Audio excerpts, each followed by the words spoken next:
হ্যাঁ, তো এখন আমি আছি ঢাকা আইএসটির লাইব্রেরিতে, আর এই ভিডিওটা মেডিকেল টেকনোলজির প্রত্যেকটা স্টুডেন্টদের জন্য অত্যন্ত গুরুত্বপূর্ণ। এই ভিডিওতে মেডিকেল টেকনোলজির ফিল্ডে আসা নতুন স্টুডেন্টদের সকল কনফিউশন ক্লিয়ার করার চেষ্টা করব মাত্র 5টা পয়েন্টের মাধ্যমে।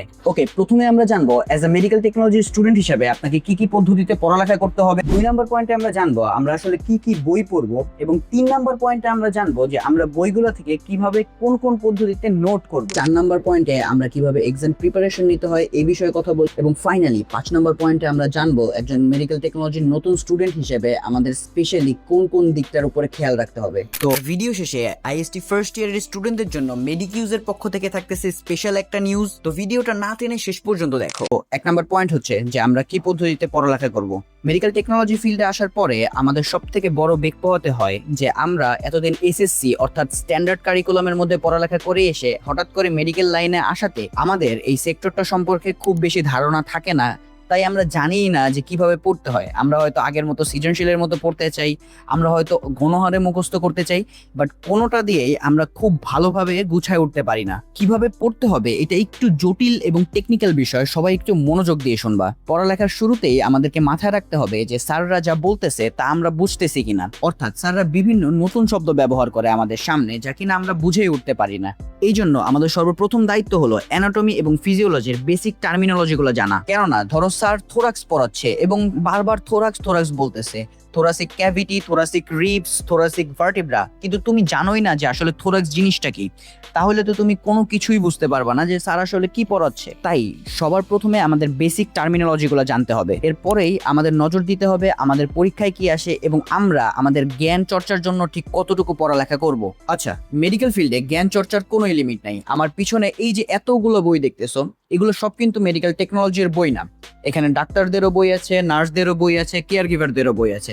কিন্তু অ্যাজ এ মেডিকেল পার্সন আমাদের জ্ঞান যত বেশি হবে আমরা তত ভালো জায়গায় রিক্রুটেড হব, অর্থাৎ চাকরি পাবো, এবং তত তাড়াতাড়ি আমাদের প্রমোশন হয়ে যাবে। কিন্তু ভাই, জ্ঞান চর্চার লিমিট না থাকলেও আমরা পরীক্ষার জন্য আসলে কি প্রিপারেশনটা নিব, এইটা একটা ভেরি ইন্টারেস্টিং টপিক। আমাদের পরীক্ষার জন্য আমাদের 2টা দিকে লক্ষ্য রাখতে হবে। 1, আমাদের কারিকুলামে কি কি আছে, এবং 2, গত 10 বছরের প্রশ্নে কি কি প্রশ্ন বারবার রিপিট হচ্ছিল। দেখো, সাধারণত গত 10 বছরের প্রশ্ন থেকেই 80 থেকে 90% প্রশ্ন বারবার রিপিট হয়, কিন্তু এর মানে এই না যে এর বাইরে থেকে আসে না। এর বাইরে থেকেও 10% বা 15% প্রশ্ন অবশ্যই আসে। এই জন্য আমাদের কিন্তু অবশ্যই কারিকুলামের দিকেও লক্ষ্য রাখতে হবে। তো প্রথম পয়েন্টেরই আমরা 4টা সাব পয়েন্ট পেলাম। প্রথমে আমাদের টার্মিনোলজিগুলো সম্পর্কে একটা বেসিক ধারণা রাখতে হবে, দ্বিতীয়ত আমাদের কারিকুলামে কি কি আছে এই সম্পর্কে ধারণা রাখতে হবে, এবং তৃতীয়ত আমাদের লাস্ট 10 ইয়ার্সে কি কি প্রশ্ন বারবার রিপিট হচ্ছে এই বিষয়ে জ্ঞান রাখতে হবে, এবং চতুর্থত আমাদের অবশ্যই মনে রাখতে হবে যে as a medical technologist there should not be a boundary of our knowledge. Okay, এরপরেই আসে কি কি বই পড়বো। দেখো, বই পড়ার সত্যি কথা বলতে হলে আমি চাই না আমি কয়েকটা বইয়ের নাম দিয়ে তোমাদের নলেজকে কয়েকটা বইয়ের মধ্যে সীমাবদ্ধ করে ফেলি। আমি চাই তোমরা যত সম্ভব ডিফারেন্ট বই থেকে নলেজ গেদার করে একটা নোট ক্রিয়েট করো, যে নোটটা দেখে পড়লে তুমি একই সাথে অনেকগুলা বইয়ের একটা সামারাইজড ভার্সন পেয়ে যাবে। কিন্তু তোমরা যদি নিজেরা ক্রয় করার জন্য কোনো বইয়ের সাজেশন চাও, তাহলে আমি অবশ্যই বলবো মেডিকেল টেকনোলজির যে সিরিজটা আছে বাই সেলিম রেজা, এটা তোমরা ক্রয় করতে পারো, কেননা এটা একটা বেসিক বুক।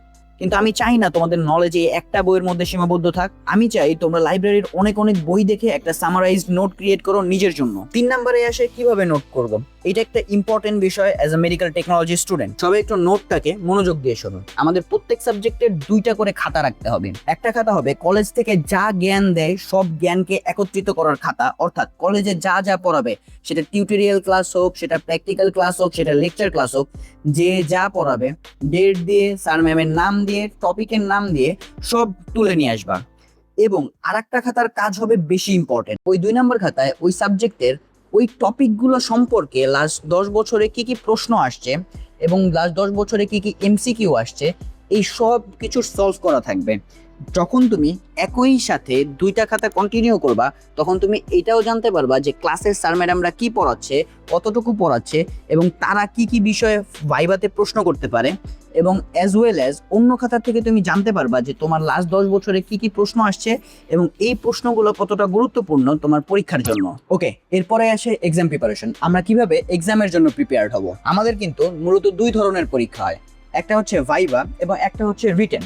ওকে, এই ভাইবা আর রিটেন কিন্তু আবার দুই ভাবে হয়, একটা হচ্ছে কলেজ কেন্দ্রিক, একটা হচ্ছে বোর্ড ভিত্তিক। কলেজ কেন্দ্রিক যখন ভাইবা হয় তখন সেটাকে আমরা আইটেম, এবং রিটেন যখন হয় তখন সেটাকে আমরা অ্যাসেসমেন্ট বলি, এবং বোর্ড ভিত্তিক যেটা হয় সেটাকে আমরা ভাইবা, এবং রিটেনটাকে আমরা রিটেন এক্সাম বলি। এই আইটেম এবং ভাইবার জন্য তোমাদের তৈরি করা সাবজেক্ট ভিত্তিক প্রথম খাতাটা কিন্তু খুবই ইম্পর্টেন্ট, যেখানে তোমরা লেকচার ক্লাস, প্র্যাকটিক্যাল ক্লাস এবং টিউটোরিয়াল ক্লাস সবগুলো নোট করছিলে। এটা কিন্তু খুবই ইম্পর্টেন্ট, কেননা স্যার ম্যাডামদের মনে যে প্রশ্নগুলো বারবার ঘুরে সেগুলোই কিন্তু তারা ক্লাসে পড়ায় এবং সেগুলোই তারা আইটেমে জিজ্ঞেস করে। তো তোমার ভাইবা এবং আইটেমের জন্য কিন্তু প্রথম খাতাটা খুবই গুরুত্বপূর্ণ। এরপরেই আসে অ্যাসেসমেন্ট পরীক্ষা এবং রিটেন পরীক্ষা। এই অ্যাসেসমেন্ট এবং রিটেন পরীক্ষায় কিন্তু তোমার সবচেয়ে বড় সহযোগী হবে তোমার তৈরি করা দ্বিতীয় নোট খাতা, যেখানে তুমি লাস্ট 10 ইয়ার্স এর প্রশ্নগুলো সলভ করে রাখছো।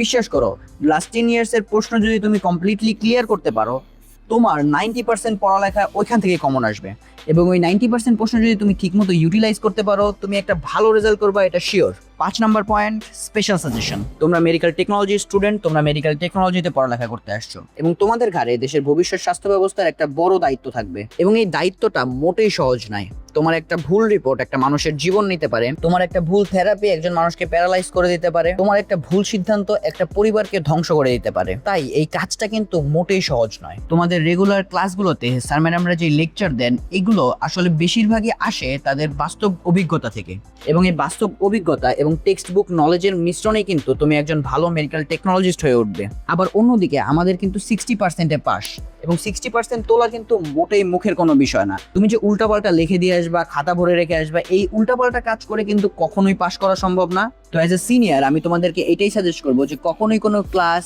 আইটেম, অ্যাসেসমেন্ট কিচ্ছু মিস দিবা না, কেননা এই প্রফেশনটাই তোমার ভবিষ্যৎ, এবং তুমি কিন্তু বাংলাদেশের হেলথ সেক্টরের ভবিষ্যৎ। হ্যাঁ, ভিডিও তো প্রায় শেষ। এখন স্পেশাল নিউজটা হচ্ছে আইএসটির ফার্স্ট ইয়ার স্টুডেন্টদের জন্য আমরা মেডিকিউজ টিমের পক্ষ থেকে একটা হোয়াটসঅ্যাপ গ্রুপ খুলেছি, যেখানে যে কোনো আইএসটির যে কোনো স্টুডেন্ট জয়েন করতে পারবে, এবং আমরা ওই গ্রুপের মধ্যে সকল ধরনের গাইডলাইন, কিভাবে পড়তে হবে, কিভাবে শর্ট নোট লিখতে হবে, 10 ইয়ার কোশ্চেনের অ্যানালাইসিস, ইভেন আমরা যে নোট করছি এই নোটের সলভ, বিভিন্ন এক্সট্রা কোয়েশ্চেন, এমনকি কিছু কিছু সময় কুইজের ব্যবস্থাও করা হবে। তো তোমরা কমেন্টে এবং ডিসক্রিপশনে দেওয়া হোয়াটসঅ্যাপ নাম্বারে যোগাযোগ করো, তোমাদেরকে গ্রুপে জয়েন করার লিঙ্ক দেওয়া হবে, ওখান থেকে তোমরা গ্রুপে জয়েন করতে পারবে। এবং তোমরা ভিডিওটা যদি ফেসবুকে দেখে থাকো তাহলে ফলো করে দাও, ইউটিউবে দেখে থাকলে সাবস্ক্রাইব করে দাও, কারণ এই ধরনের ভিডিও প্রডিউস করতে আসলে অনেক হ্যাসেল পোহাইতে হয়, আর আমি যদি ভালো রেসপন্স না দেখি তাহলে আমার ওই ধরনের মানসিক শক্তি থাকবে না। সো ভিডিওটাকে লাইক করতে ভুলো না।